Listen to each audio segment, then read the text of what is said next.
이러하니라. 이에 땅 나누는 일을 마쳤더라. 아멘. 자, 여러분 49절 다시 한번 보시기 바랍니다. 49절 보시면요, 49절에 보시면 이스라엘 자손이 그들의 경계를 따라서 기업의 땅 나누기를 마치고 그랬습니다. 자, 51절도 한번 보세요. 51절 끝부분에 보시면 이에 땅 나누는 일을 마쳤더라 그랬습니다. 그리고 우리 지난 시간에 살펴보았습니다. 앞에 있는 40절부터 48절 보시면, 40절 보시면 일곱째로 단 자손의 지파를 위해서 그들의 가족대로 제비를 뽑았으니 그랬습니다. 자, 우리가 지금까지 살펴본 내용은 아직까지 땅을 분배받지 못한 그 일곱 지파, 그 일곱 지파에 대한 이야기를 다뤘었는데요. 이제 40절에 보니까 일곱 번째로 단 지파가 땅을 분배받음으로 말미암아 이제는 땅 분배가 이제 끝났다는 것을 오늘 본문을 말씀하고 있습니다. 자, 그런데 자, 49절. 자, 49절을 다시 한번 읽습니다. 시작. 이스라엘 자손이 그들의 경계를 따라서 기업의 땅 나누기를 마치고 자기들 중에서 눈의 아들 여호수아에게 기업을 주었으니 아멘. 자, 땅 분배를 마치고 여호수아에게 땅을 주었다 그랬습니다. 자, 누가 주었다는 것입니까? 이스라엘 백성이요. 자, 이게 다시 한번요. 자, 이제 지파들이 땅 나누기를 다 이제 마친 다음에, 땅 분배를 다 마친 다음에 이스라엘 백성들이 여호수아에게 땅을 주었다는 말입니다. 이게 무슨 뜻이냐면요, 그동안 여호수아는 자신의 땅을 챙기지 않았습니다. 자신의 땅을 달라고 요청하지도 않았던 것입니다. 그런데 이제 땅 분배를 다 맞추니까 이제 백성들이 스스로 나서서 여호수아에게 땅을 준 것입니다. 자, 여러분 이 본문을 가만히 들여다 보시면 여호수아가 어떤 지도자였는지를 분명하게 알 수가 있습니다. 저는 여호수아를 묵상하면서 느헤미야가 생각이 났는데, 여러분 느헤미야는 3차 포로 귀환 때 예루살렘으로 돌아온 사람이거든요. 그래서 12년 동안 유다 총독으로 있으면서 예루살렘 성벽을 공사한 사람이 누구냐 하면 느헤미야입니다. 그런데 느헤미야에 대해서 성경은 이렇게 증언하고 있는데, 안 띄우셔도 됩니다. 느헤미야 5장 14절부터 19절까지 제가 이제 몇 가지를 요약해 보면 이 사람은 어떤 사람이었냐면 12년 동안 월급을 받지 않았습니다. 자, 이제 월급을 챙기려고 그러면 양식이나 포도주나 은을 백성들로부터 빼앗았습니다만, 여러분 느헤미야는 전혀 그렇게 하지도 않았고요. 느헤미야의 종들이 백성을 압제하지 못하도록 했습니다. 그리고 땅을 사지 않았다 그랬어요. 무슨 말이냐? 여러분 이 느헤미야가 자기 사리 사욕을 챙기지 않았다는 말입니다. 그리고 자기 돈을 들여서 백성들을 대접했고요. 그리고 다른 일보다도 아까 말씀드린 대로 성벽 공사에 힘을 다했다는 것입니다. 이 느헤미야가 그렇게 한 이유에 대해서 15절에 보니까 나는 하나님을 경외함으로 그랬습니다. 느헤미야가 하나님을 경외했기 때문에 12년 동안 월급도 받지 않고, 그리고 자기 종자들이 다른 백성들을 압박하라고 하지도 않았고요. 그리고 사리사욕을 챙기지도 않았고, 오히려 사비를 들여서 백성들을 대접하고 성벽 공사에 힘썼다는 것을 우리가 알 수가 있는 것입니다. 여호수아가 다른 지파들이 땅 분배를 마치기까지 자신의 땅을 챙기지도 않고 요구하지도 않은 이유는 한 가지 이유 때문입니다. 바로 하나님을 경외했기 때문에 그렇습니다. 이것을 신약적으로 좀 표현해 보면 여호수아는 자신의 유익보다도 하나님의 나라와 하나님의 의를 먼저 구한 지도자였다는 것을 우리가 알 수가 있습니다. 이는 지도자뿐만 아니라 모든 성도들이 갖춰야 될 삶의 내용이고요. 여러분 이것은 영적인 법칙입니다. 우리가 나의 유익이나 욕심을 앞세우면 여러분 욕심이 잉태해서 죄를 낳게 되는 것이죠. 그러면 하나님의 나라와 하나님의 의를 구할 수 없게 되는 것입니다. 그러나 우리가 나의 유익과 나의 욕심보다도 먼저 하나님의 나라와 하나님의 의를 구하면, 그렇게 할 때 하나님께서는요 다른 모든 것도 채워주시는 줄 믿습니다. 이 법칙에 충실하셔서 자신의 유익이나 욕심보다도 하나님의 나라와 하나님의 의를 먼저 구하심으로 다른 모든 것들도 체험받는 은혜를 경험하시는 그런 은혜를 얻으시는 저와 여러분 되시기를 주님의 이름으로 축원합니다. 자, 50절입니다. 자, 50절 여호수아 19장 50절 같이 읽습니다. 시작.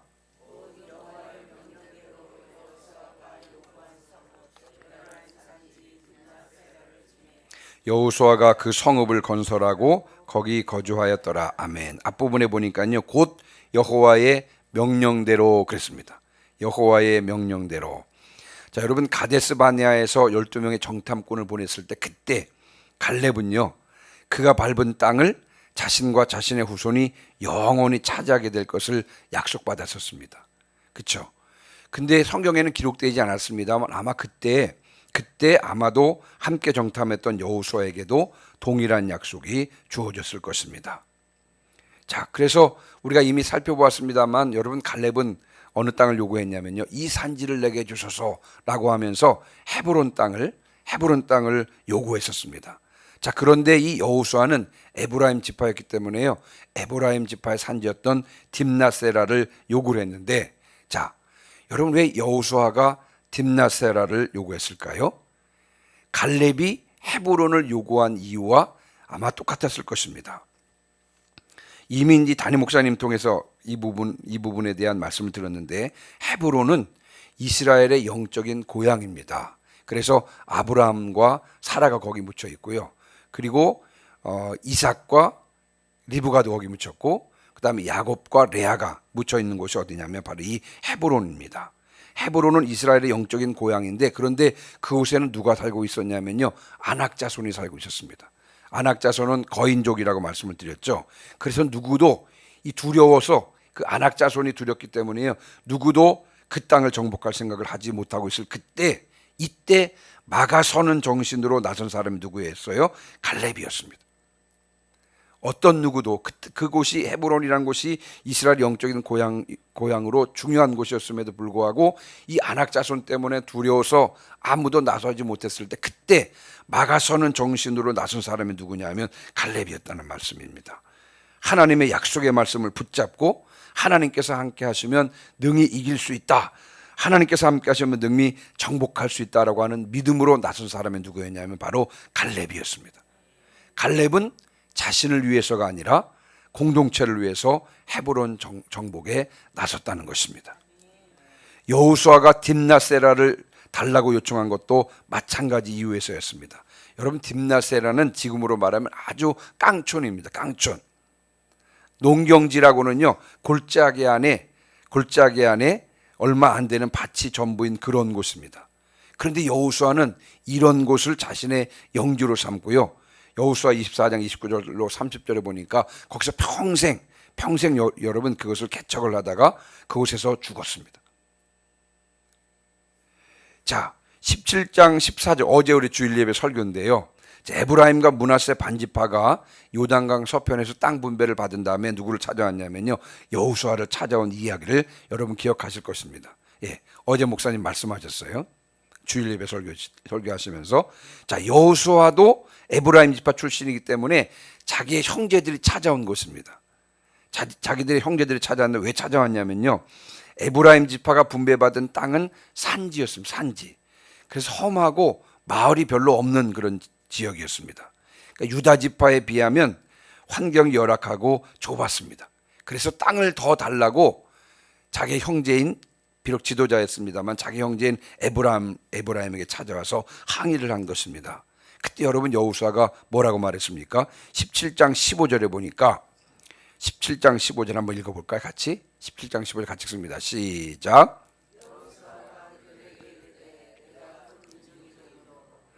에브라임 산지가 내게 너무 좁을진데 브리스 족속과 르바임 족속의 땅 삼림에 올라가서 스스로 개척하라.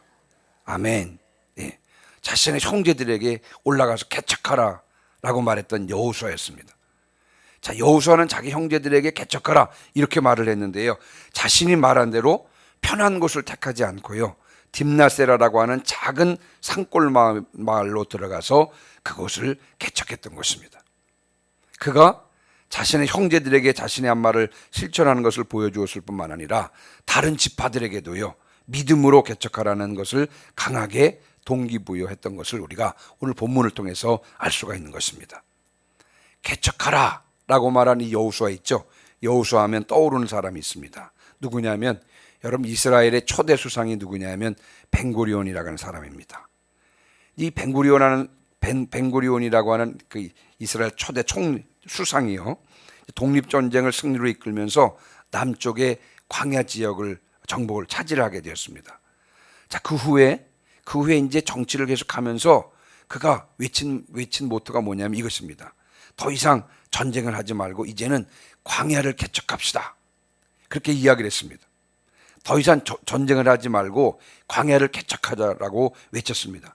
그리고는 그 초대 수상인 이 벤구리온은요, 수상직에서 물러난 후에 평생 광야에 들어가서요, 그 광야를 개척하다가 거기에 묻혔습니다. 그래서 지금도 엔 아부다시라고 하는 국립공원 입구에 그의 무덤이 있는데요, 그것은 수많은 이스라엘 사람들이요 그를 찾아가면서 그의 정신을 기리고 있다고 하는 것입니다. 벤구리온이야말로 여호와의 후예라고 할 수 있는 것이죠. 여러분, 때때로 믿음은 모험이요, 도전이요, 개척인 것입니다. 하나님의 말씀을 붙잡고 하나님께서 함께 하심을 믿고 새로운 지역으로 나아가서 불가능한 일에 도전하고 불모지를 옥토로 만드는 것이 믿음인 줄 믿습니다. 한번 생각해 보시면 여러분, 믿음으로 모세가 바다 위에 지팡이를 잡은 손을 내밀었을 때 그때 여러분 홍해가 갈라졌습니다. 믿음으로 여리고성을 하루에 한 바퀴씩 돌고 마지막 날에 일곱 바퀴 돌았을 때 여리고성이 무너졌던 것입니다. 믿음으로 다윗이 물맷돌을 날렸을 때 골리앗이 쓰러졌고요. 믿음으로 가나안 땅을 개척했을 때 여러분 가나안 땅이 적과 꿀이 흐르는 땅으로 변화되었던 것입니다. 믿음으로 담대하게 모험하시고 도전하시고 개척하시기를 주님의 이름으로 축원합니다. 우리가 믿음으로 담대하게 행할 때 그 믿음의 열매를 먹게 되는 줄 믿습니다. 여호수아와 갈렙처럼 강하고 담대하게 믿음의 걸음을 내딛는 성도들 되시기를 주님의 이름으로 축원합니다.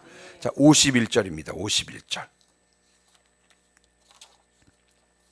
자, 51절 같이 읽습니다. 시작.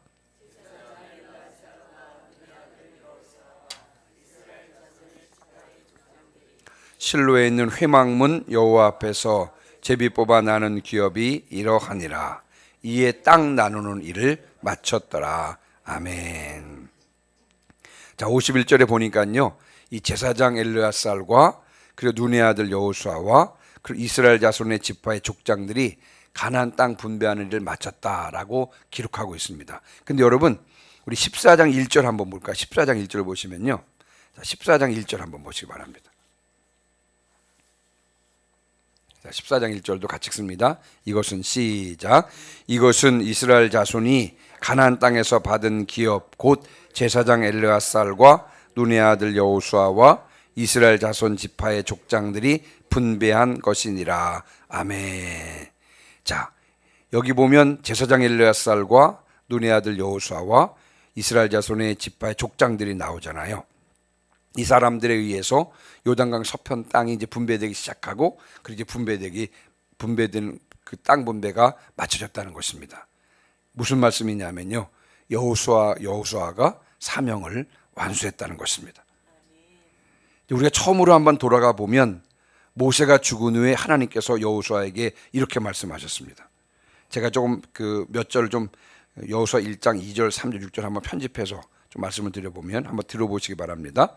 모세가 죽은 후에 하나님께서 여호수아에게 하신 말씀인데요, 이제 너는 이 모든 백성과 더불어 일어나 이 요단을 건너 내가 그들 곧 이스라엘 자손에게 주는 그 땅으로 가라. 너희 발바닥으로 밟는 곳은 모두 내가 너에게 주었노니 강하고 담대하라. 너는 내가 그들의 조상에게 맹세하여 그들에게 주리라 한 땅을 이 백성에게 차지하게 하리라. 아멘. 가나안 땅을 차지하는 것, 가나안 땅을 정복해서 땅을 분배하는 것, 여러분 이것은 하나님께서 여호와에게 주셨던 사명이었던 것입니다. 모세의 사명은 무엇이었습니까? 모세의 사명은 애굽에서 종살이하던 이스라엘 백성들을 출애굽시켜서 가나안 땅까지 안내하는 것이 모세의 사명이었습니다. 자, 모세의 뒤를 이은 여호수아에게 주어진 사명은 무엇입니까? 그 백성들을 이끌고 요단강을 건너 가나안 땅에 들어가서 가나안 땅을 정복하고 그 땅을 분배하는 것, 이것이 여호수아에게 주어졌던 사명인 것입니다. 이제 여호수아는 하나님께서 자신에게 맡겨주신 사명을 완수한 것입니다. 그동안에 여러 어려움이 있었지만 마침내 사명을 완수한 것입니다. 자, 그러면서 여러분, 이 여호수아가 이 사명을 완수한 과정들을 우리가 51절을 근거로 한번 살펴보면, 여호수아 1장 9절에서 하나님께서 말씀하셨듯이요, 내가 어디로 가든지 너와 함께 하시겠다 말씀하셨잖아요. 그래서 여러분, 여호수아가 이 사명을 완수하기까지 하나님께서 함께 하셨습니다. 자, 그리고 여호수아 18장 1절이나 19장 51절에 보면 항상 중심이 실로를 중심으로 했다 그랬습니다. 실로에 성막이 있었다 그랬죠. 다시 말씀을 드리면 실로를 중심으로 했다. 무슨 말씀이냐면요, 하나님 중심으로 사명을 향해서 나갔다는 것이고요. 또 한 가지 알 수가 있는 것이 무엇입니까? 여기 등장하는 제사장 엘레아살이나 이스라엘 지파 여러 족장들, 다시 말씀을 드리면 동력자들과 함께 완주했던 것입니다. 하나님께서 붙여주신 동력자들과 함께 하나가 되어서 사명을 완수한 것입니다. 이 사명의 모든 과정 가운데 시작부터 마지막까지 하나님께서 함께 하셨고요. 실로를 중심으로, 다시 말씀을 드리면 하나님이 임재하신 그 성막을 중심으로, 즉 하나님을 중심으로 사명을 향해서 나아갔고요. 하나님께서 붙여주신 이 동역자들과 함께 하나가 되어서 사명을 감당하게 되었던 것입니다. 사명을 주시고 또 모든 과정에 함께 하시고 동역자들을 붙여주셔서 사명을 감당하게 하신 분은 하나님이십니다. 사명을 주신 분도, 또 사명을 완성할 수 있게 힘주신 분도 하나님이십니다. 여러분, 모세와 마찬가지로 여호수아도 참으로 영광스러운 삶을 살았습니다. 어떤 삶이 영광스러운 삶입니까? 하나님께 사명을 받고요, 그 사명을 감당하는 삶, 이 삶이야말로 영광스러운 삶인 줄 믿습니다. 나에게 맡겨주신 사명이 무엇입니까? 여러분, 우리의 사명은 하나님께서 우리에게 주신 구간만 열심히 달리면 되고요, 그렇죠? 이 구간 중에 하나님께서 나에게 주신 사명이 있습니다. 여러분, 사명을 주신 분도, 사명을 완수하게 하시는 분도 하나님이십니다. 하나님께서 함께 하심을 믿고, 하나님께서 붙여주신 동력자들과 함께 하나님께서 맡겨주신 사명을 마침내 완수하여 하나님께 착하고 충성된 종으로 인정받는 성도들 되시기를 주님의 이름으로 축원합니다. 아멘.